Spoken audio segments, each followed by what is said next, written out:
Queridos, nós vivemos dias de uma pressa terrível e interminável. Parece que não existe mais lugar para descanso, não existe mais lugar para pausa. Nós vivemos dias que a alma parece não ter mais um lugar onde parar, se ancorar e descansar. Ela é abafada pelas urgências do tempo, silenciada pela correria do dia a dia, pela pressão constante de ter que dar conta de tudo. Muitas vezes nem sabemos mais o que sentimos e quando sentimos, vivemos em tanta velocidade e com tantas atividades que sequer paramos para entender em que momento estamos, o que estamos vivendo, a maneira como a nossa alma reage a tudo isso. Por fora, seguimos, mas por dentro, cansados. Por fora, estamos no controle, porém, por dentro, sustentados por fios invisíveis que parecem que vão se romper a qualquer momento. E é justamente nesses momentos, quando tudo em nós parece frágil, que surge uma pergunta difícil, mas necessária. Como encontrar descanso quando tudo parece em desordem? Como manter a alma viva, confiante e grata em um mundo onde tudo nos puxa para o desespero e o esquecimento? Há quem busque esse descanso em distrações, outros tentam suprir essas carências com a dor de uma espiritualidade ansiosa, apressada, apenas funcional, ativista. Mas a alma não se satisfaz com superficialidade. A alma precisa de algo mais. Ela precisa de algo mais profundo, de um Deus que é capaz de ouvir, de socorrer e que dá sentido e que até aquilo que parece perda, Ele é capaz de transformar em ganho.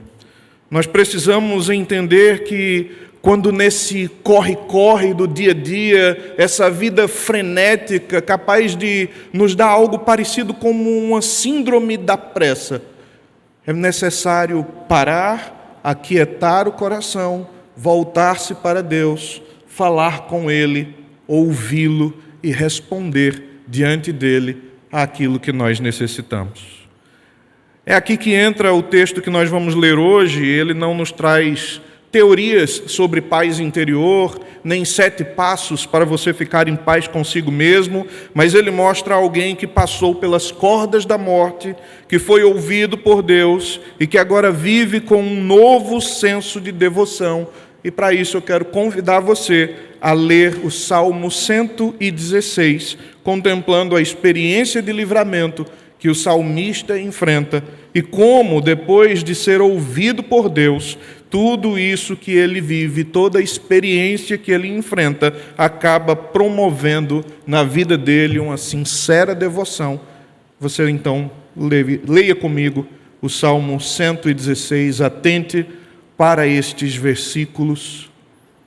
Diz assim a palavra de Deus: amo o Senhor, porque Ele ouve a minha voz e as minhas súplicas. Porque inclinou para mim os seus ouvidos, invocá-lo-ei enquanto eu viver.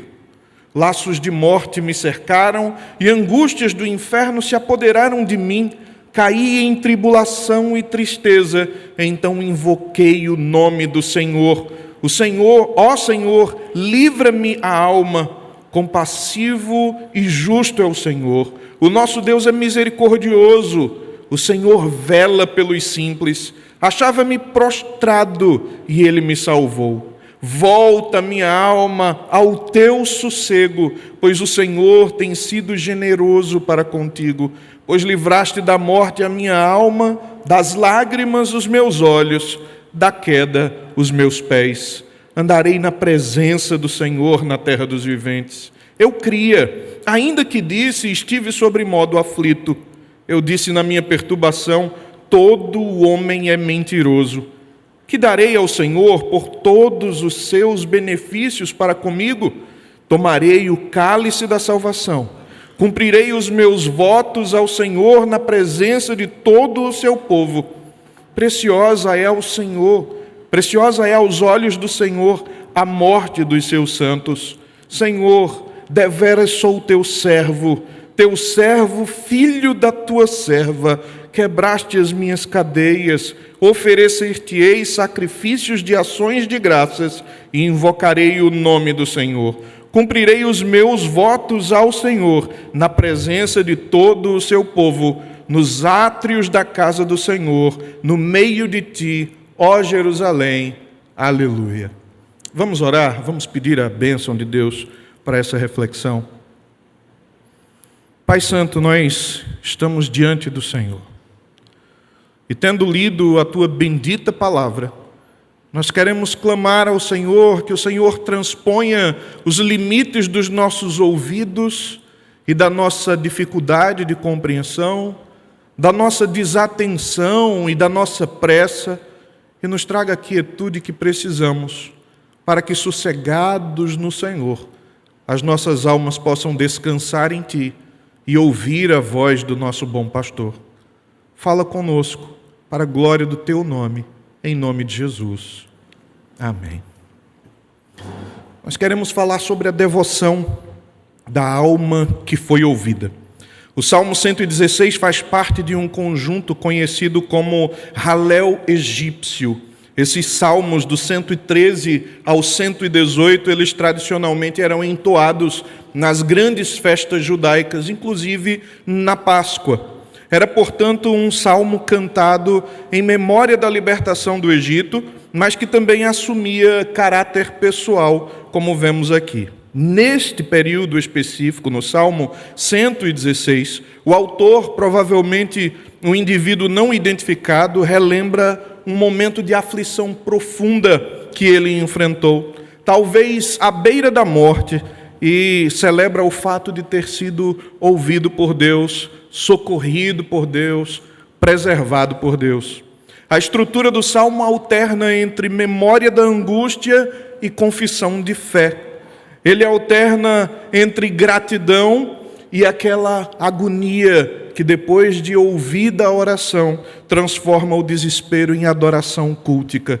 Com uma linguagem carregada de afeto, o salmista não apenas narra o que viveu, mas responde com devoção ao livramento que recebeu. Por isso, este salmo nos ensina não apenas a orar na dor, mas também a viver de forma grata e consagrada após obter o socorro divino. E se no meio do corre-corre, da aflição, da temeridade da vida, das dificuldades do dia a dia, nós enfrentamos as nossas angústias, quando colocamos isso diante do Senhor, oramos, clamamos e obtemos a sua resposta, devemos, assim como o salmista, nos portar de maneira cheia de devoção. E quando nós olhamos para esse salmo, então, nós encontramos algumas expressões dessa devoção que o salmista acaba demonstrando após ter obtido o socorro da parte do Senhor. Então, em primeiro lugar, o servo liberto, ele expressa a sua devoção ao confiar em Deus no dia da angústia. Queridos, confiar no dia da angústia, no dia em que nós somos alcançados pela tribulação, é algo que parece acontecer normalmente nos primeiros passos da dificuldade, mas que tende a declinar, a reduzir, a diminuir, à medida que essa dificuldade continua permanente e nos sufocando e nos maltratando. Mas ele diz que ama ao Senhor, porque o Senhor ouviu a voz das suas súplicas, porque ele inclinou os ouvidos para ele, e por isso ele pode ter a certeza de que pode invocar ao Senhor e que deve invocar ao Senhor enquanto ele viver. Veja que ele fala da sua tribulação como cordas da morte que o cercaram, e que então ele invocou ao Senhor. Veja, verso 7, ele vai dizer: volta minha alma ao teu sossego, pois o Senhor tem sido generoso para contigo, pois livraste da morte a minha alma, das lágrimas os meus olhos, da queda os meus pés. Depois de ter enfrentado a aflição, a angústia, a dor e ter colocado tudo isso em oração diante do Senhor, ele teve a resposta bendita de Deus.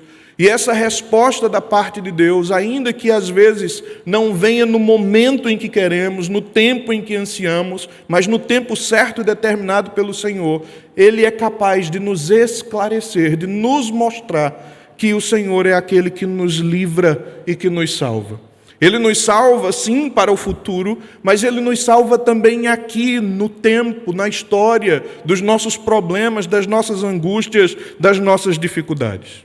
Agora veja que quando Ele fala a respeito dessas cordas da morte, dessas angústias do Sheol, do lugar dos mortos, Ele está falando de algo que é capaz de entristecê-lo e deprimi-lo ao ponto de ele sucumbir na morte. Você já enfrentou alguma dificuldade assim? Alguma tribulação que era capaz de lhe entristecer, de lhe deprimir, de arrancar de você esperanças, expectativas e torná-lo alguém que via a hora da morte chegar? Nós já conversamos com algumas pessoas assim. Nós já compartilhamos e dividimos fardos com pessoas que se encontravam em situações como essas. E como é difícil você vendo uma pessoa que não encontra mais saída, esperança, expectativa na vida, vendo apenas a hora da morte chegar, você conseguir compartilhar, dividir as dificuldades e perceber essa mudança, essa vida depressiva se tornar numa vida cheia de esperança novamente. É muito difícil isso acontecer, mas isso é difícil exatamente pela falta da postura que o salmista teve, de uma confiança que conseguia brotar em oração, mesmo diante de tamanha aflição. Esse cenário não é meramente poético, ele reflete uma crise real, existencial e espiritual que o salmista resolve com oração. A aflição não apaga a fé. Embora possa abalar as nossas estruturas e a nossa confiança, ele acaba afirmando no verso 10, eu cria, ainda que disse, estive sobremodo aflito. A aflição pode chegar até você. As dificuldades podem vir de sobressalto. Você pode ser surpreendido com coisas que você não esperava. Mas é necessário ter uma postura de fé em meio a essa aflição. E essa linguagem que traz à tona uma crise de vida e morte, cercado e sem saída, apesar de ser um estado espiritual de desespero, mostra que por meio da oração, da confiança genuína em Deus, da fé sendo alimentada por uma vida devocional, nós conseguimos transpor barreiras, superar dificuldades, enfrentar os desafios e chegar do outro lado vitoriosos, tendo passado pela tribulação e saindo do outro lado com a convicção de que o Senhor foi bondoso e misericordioso para conosco. Então essa fé ela se manifesta numa súplica confiante. O clamor do justo revela a sua devoção. Ele não reclama com amargura, ele invoca com fé. O verbo invocar aqui do hebraico está ligado ao nome de Deus, o Yahvé, aquele tetragrama que representa o nome do Senhor que entrou em aliança com o seu povo. Então o salmista acaba indicando que pelo caráter de Deus, de manter-se fiel à aliança com o seu povo, ele podia confiar que as suas orações seriam ouvidas.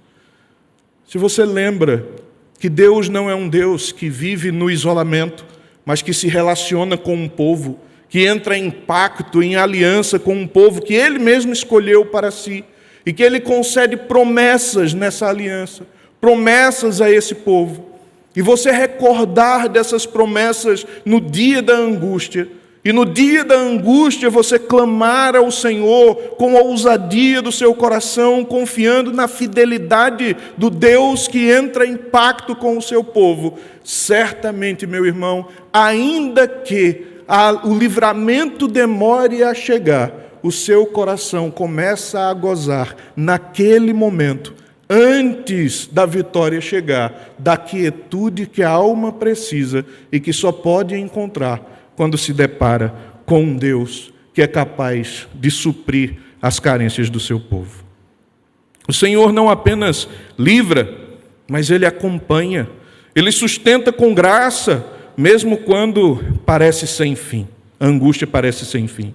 A fé não precisa de ausência de dor, mas precisa da presença de Deus, e isso é o que faz toda a diferença. A primeira resposta devocional ao Deus que salva aqui é a confiança de quem experimenta o livramento verdadeiro, passa a invocar mais e a descansar mais, mesmo diante dessa dor, e ora ao Senhor, ao Deus que ama, ao Deus que entra em aliança, ao Deus que socorre. Veja que se em primeiro lugar nós podemos afirmar que o servo liberto expressa sua devoção ao confiar em Deus no dia da angústia, em segundo lugar, o servo liberto, ele expressa sua devoção oferecendo gratidão pública ao Senhor. Deus ouviu, Deus respondeu. Se talvez a angústia que você vive hoje ainda não foi respondida em suas orações, certamente você pode recobrar outros momentos da sua vida, momentos do passado, em que você pôde experimentar o livramento do Senhor e que, tendo colocado as suas orações, as suas súplicas diante dele, ele veio ao seu encontro, ele lhe respondeu, ele trouxe aquilo que você precisava, aliviou suas dores, tirou o seu cansaço, trocou a sua fadiga por nova força, porque aqueles que esperam no Senhor renovarão as suas forças como águia, subirão com essas asas e eles não se cansarão, nem se fadigarão, quando esperam no Senhor. Então, essa gratidão pelo que o Senhor fez por nós deve levar esse servo liberto a expressar a sua devoção, oferecendo a gratidão de forma pública ao Senhor. Então veja que no verso 12, ele faz um questionamento. Que darei ao Senhor por todos os seus benefícios para comigo? Então a primeira coisa que nós vemos aqui é que ele começa a enumerar na sua mente uma série de benefícios que o Senhor tem o concedido. E quando ele enumera essa série de benefícios, ele então questiona a si mesmo: o que é que eu posso oferecer? O que é que eu posso dar ao Senhor como retribuição por tudo aquilo que Ele tem dado a mim, por tudo aquilo que Ele tem feito por mim?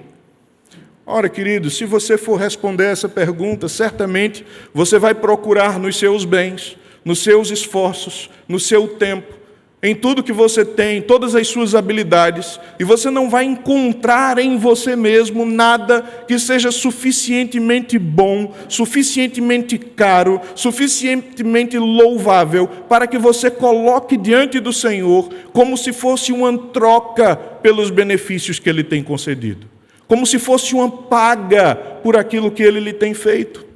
Nós não temos condições de pagar, de retribuir ao Senhor aquilo que Ele tem feito para com o seu povo.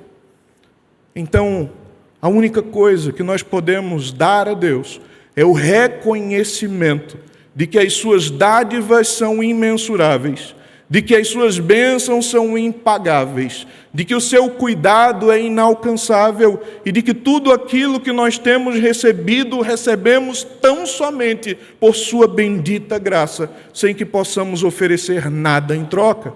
Isso é gratidão. É reconhecer que eu recebo sem ter nada para oferecer.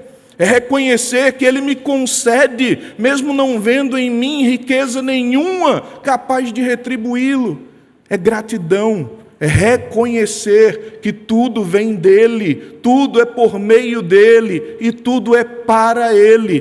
Portanto, assim, com o coração reconhecendo a sua grandeza e bondade, possamos debruçar diante do Senhor, de forma pública, agora, como diz o salmista: tomarei o cálice da salvação, invocarei o nome do Senhor, eu cumprirei os meus votos ao Senhor na presença de todo o seu povo.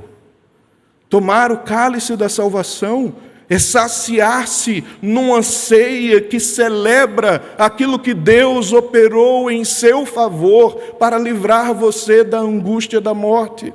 É celebrar aquilo que Deus fez em nosso lugar e que nós não podíamos fazer, mas Ele nos concedeu por graça. Então, a fé que acaba permanecendo depois da aflição é aquela fé que nos conduz em gratidão, e essa gratidão se entrega em oferta consciente, em entrega total, e a resposta final é litúrgica, cultica e comunitária.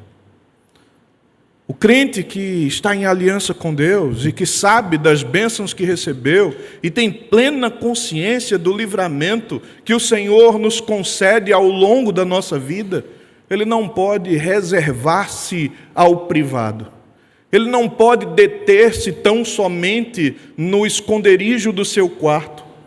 É bom fazer essa devoção, você e Deus sozinho, mas a devoção em que você faz sozinho com Deus é como se você não tivesse com quem compartilhar. É como se não existissem outras pessoas que desfrutassem da mesma realidade que você desfruta. Mas quando você faz isso na adoração pública, e quando nós estendemos os olhos aqui, irmãos, e vemos tantas pessoas adorando o Senhor, cultuando ao Senhor, nós lembramos então que a bondade de Deus que se derramou sobre mim, e que me livrou das minhas angústias, e que me livrou das minhas aflições, é derramada também sobre a vida de tantas outras pessoas, o que demonstra que Deus é, na verdade, muito melhor do que aquilo que eu pensei. Porque se tem uma coisa que é atributo de Deus, é a sua bondade. Deus é bom, derrama graça sobre o seu povo, estende sobre nós, e quando estamos na adoração coletiva, nós temos plena clareza disso. Portanto, tomar o cálice da salvação, invocar o nome do Senhor, deve ser feito com o cumprimento dos seus votos, das suas promessas, das suas alianças para com Deus, mas isso deve ser feito na presença de todo o seu povo. Hoje pela manhã, nós refletimos aqui em um texto de Efésios que mostrava que Deus é aquele que nos realinha aos seus propósitos, valores, moral e ética, e Ele faz isso usando-nos como instrumentos do Senhor uns para os outros, com as dádivas, os dons que Ele nos concedeu para o nosso aperfeiçoamento. E no meio da comunidade de fé, Ele vai reconstruindo quem somos, ressignificando a nossa história e nos conduzindo então a alcançar a estatura de varão perfeito. Vejam então que quando nós lemos os salmos, são salmos que, apesar de falar da vida de alguém que se relaciona com Deus, a maioria deles sempre vai apontar em algum aspecto para a vida comunitária. E esse salmo nos mostra alguém angustiado, que tendo orado e recebido da parte do Senhor o livramento, ele agora resolve, diante de todos, tomar esse cálice da salvação, invocar o nome do Senhor e cumprir os votos. Mas isso na presença de todo o povo. Não vive em isolamento. Aquilo que falamos de manhã, eu continuo dizendo, continuo afirmando, entre em relacionamento com o povo de Deus. Não seja um espectador do culto. Não seja alguém que vem à igreja, senta numa cadeira e ali sozinho, isolado, canta seus louvores, ouve a pregação, faz alguma oração e depois que termina o culto, vira as costas, vai embora, fecha a porta e só vai ver novamente esse povo no próximo domingo, se você vier. Meu irmão, minha irmã, isso não é um teatro, isso aqui não é um clube, isso aqui é uma comunidade de fé. E comunidade de fé é o ambiente onde os relacionamentos, estreitados pelo vínculo que o Senhor nos concede, demonstram nessa relação uns com os outros e na adoração pública aquilo que o Senhor tem feito por nós. É aqui onde demonstramos de forma mais intensa que Ele nos livrou das angústias da morte. Agora veja, Se esse cálice pode ter um sentido literal, usando as esferas de agradecimento, ele ganha também aqui um sentido simbólico com a adoração sacramental. Ele pode ser visto como uma antecipação daquela mesa de comunhão, onde alguém, depois de vitorioso, pode sentar-se à mesa e celebrar a sua vitória. Você lembra comigo do Salmo 23, o que acontece depois da vitória daquele que labuta transitando pelo caminho e atravessa o vale da sombra da morte? Ele é recebido pelo Senhor, tem a sua cabeça ungida e agora um cálice transbordante que fala-o sentar à mesa. Portanto, irmãos, esse cálice ele tem um espelhamento daquilo que nos torna um, daquilo que nos faz viver em comunhão.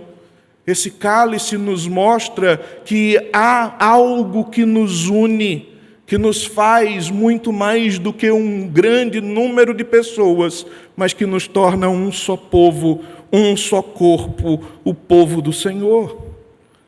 Essa resposta é litúrgica, é cultica e é comunitária, porque o cálice é mais do que um gesto simbólico, é a afirmação de uma aliança renovada, é a gratidão se expressando com sinceridade e solenidade.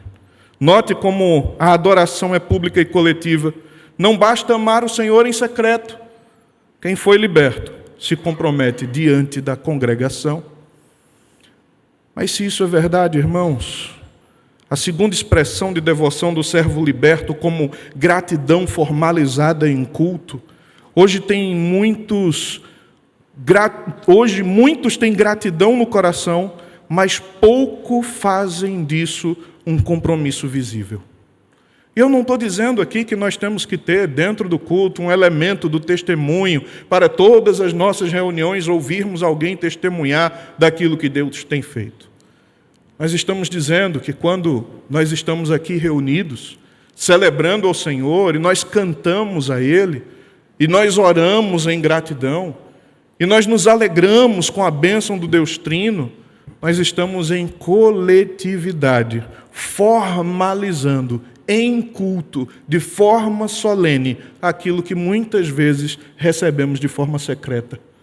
Percebam que a vida comunitária é capaz de pegar aquela bênção secreta de Deus para com você e tornar ela uma bênção coletiva, quando nós partilhamos uns com os outros o que Deus tem feito por nós. É nesse sentido que aquele cálice da salvação nos lembra aquele cálice que tomamos como resposta do cálice que Ele tomou em nosso lugar.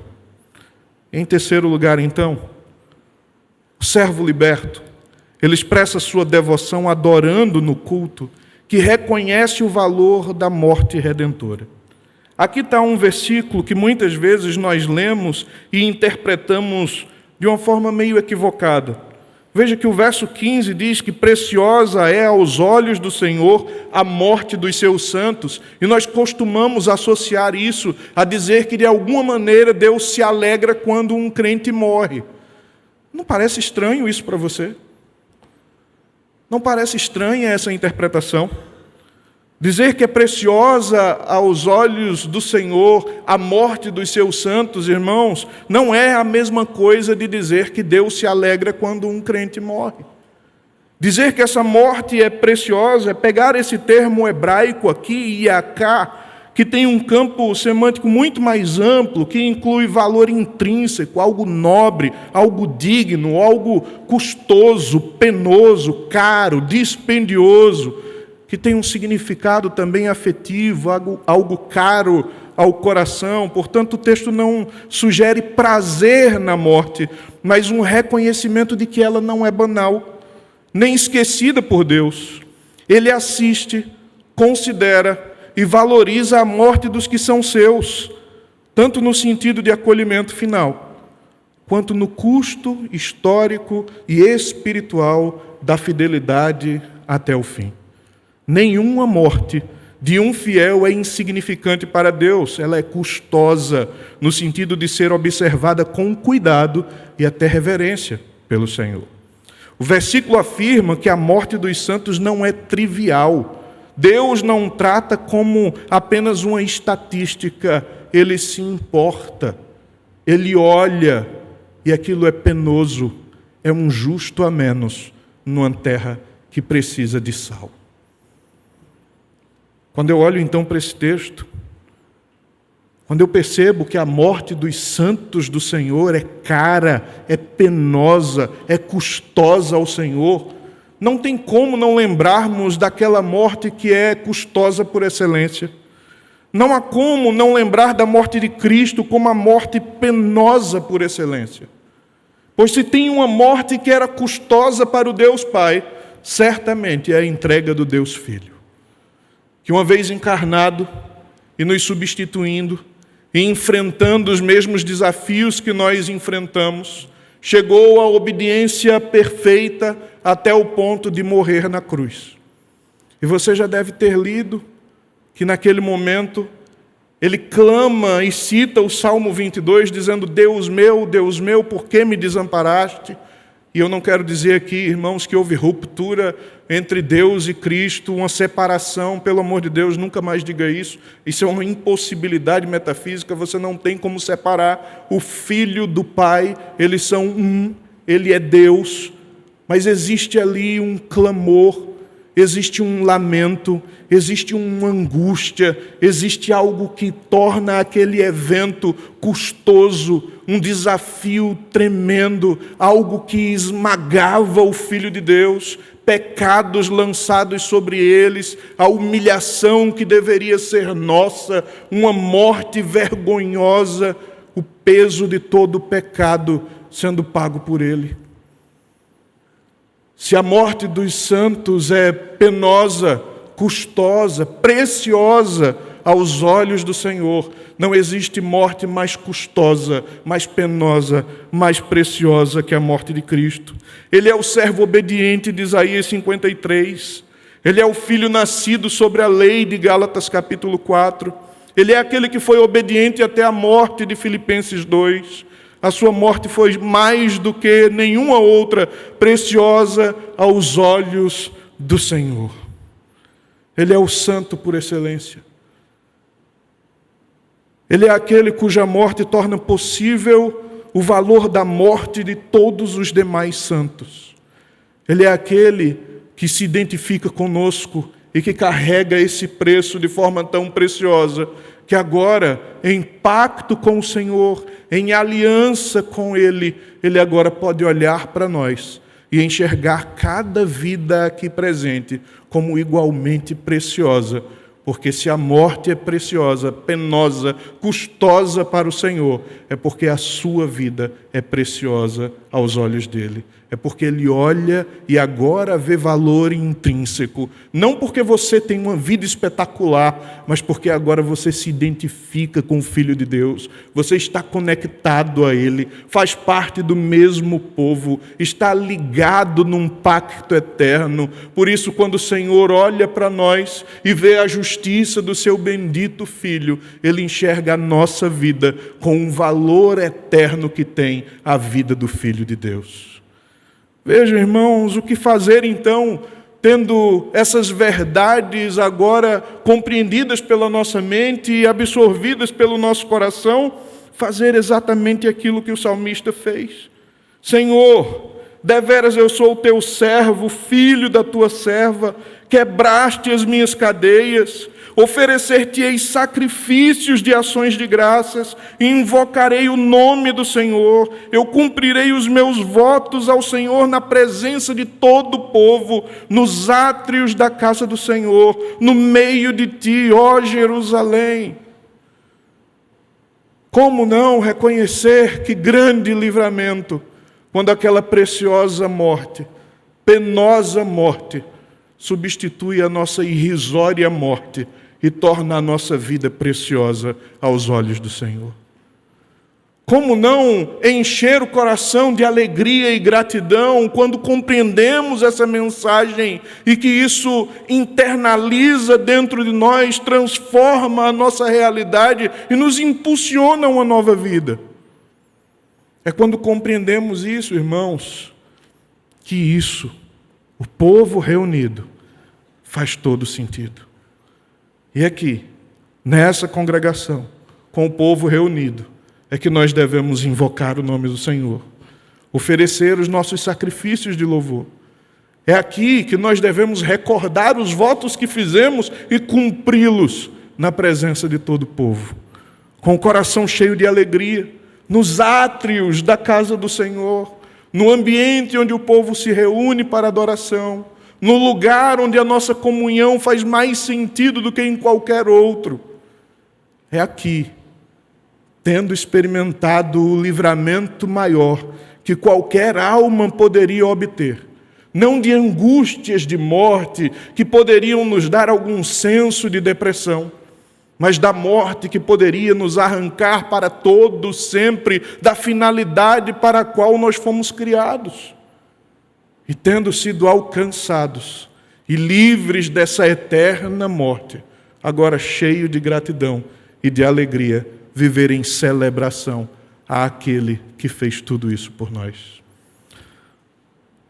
Toda verdadeira devoção nasce do livramento. Não é fruto da disciplina em si, nem da espiritualidade impessoal, nem de métodos de autossossego. A alma só encontra repouso quando é liberta pela mão do Senhor e reconhece o que Ele faz. Foi isso que o salmista viveu.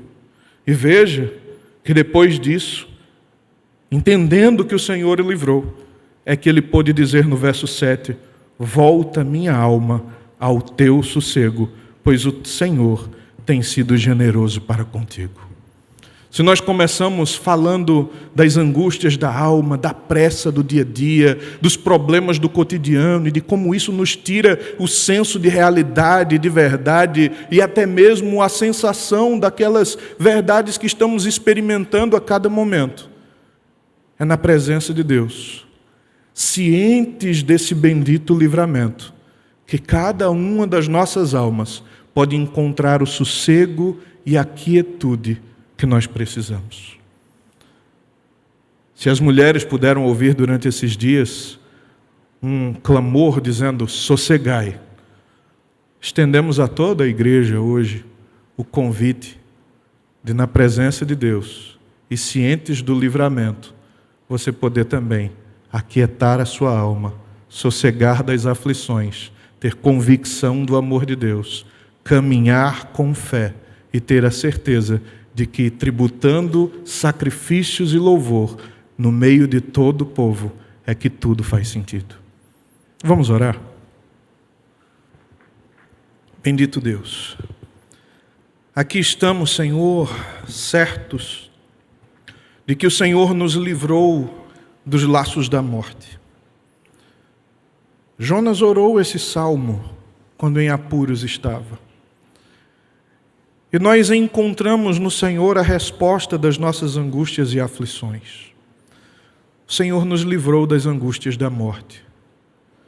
O Senhor nos livrou da morte eterna.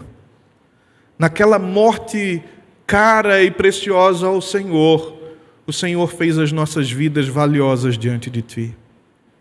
Por isso, ó Deus, qualquer tribulação, angústia, sofrimento que o Teu povo venha enfrentar no cotidiano, que possamos ouvir a voz do Senhor respondendo às nossas angústias e dizermos às nossas próprias almas que diante do que o Senhor fez por nós, nós podemos voltar ao sossego, voltar à quietude, voltar à tranquilidade, aquietar a alma, saber que o Senhor é Deus, que foi o Senhor quem nos fez ovelhas do Teu pastoreio, e por isso que o nosso coração transborde de alegria, de louvor, de celebração na presença de todo o povo, para a glória do Teu nome, em nome de Jesus.